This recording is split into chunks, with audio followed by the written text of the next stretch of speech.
2018 সালের পরে মাহাতিম সাকিবের জীবনে ঘটে যাওয়া ঘটনাগুলো তো দর্শকরা জানে। তো তার আগে বলছিলেন যে স্টুডেন্ট থাকা অবস্থাতেই ইউজড টু আর্ন। হুম তখন আসলে কিভাবে আর্ন করতেন? তখনও কি গান করতেন বা কি করতেন আসলে সে সময় আর্নিং সোর্স কি রাইট, ছিল? 2010 সালে আমি একটা রিয়েলিটি শোতে ছিলাম। তো ওকে, ওই রিয়েলিটি শোর পর থেকে যেটা হয়, ওই কালে ভদ্রে ছোট ছোট ইভেন্টের কল তো আসতোই। ওকে, প্রফেশনালি না হলেও ওগুলো অ্যাটেন্ড ওকে, করতাম, পারফর্ম করতাম। অ্যান্ড সাথে সাথে I use to give tuition to kids.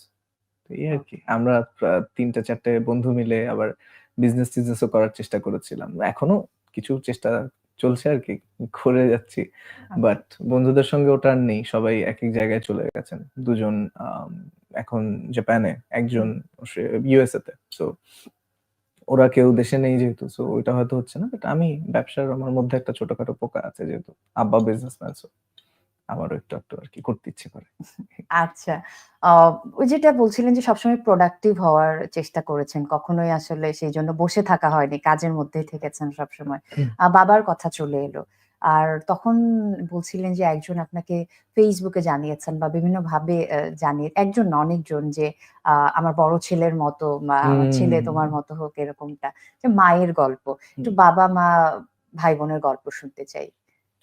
আম আমার ছোট একটা ভাই আছে। He is 11 years old. Only?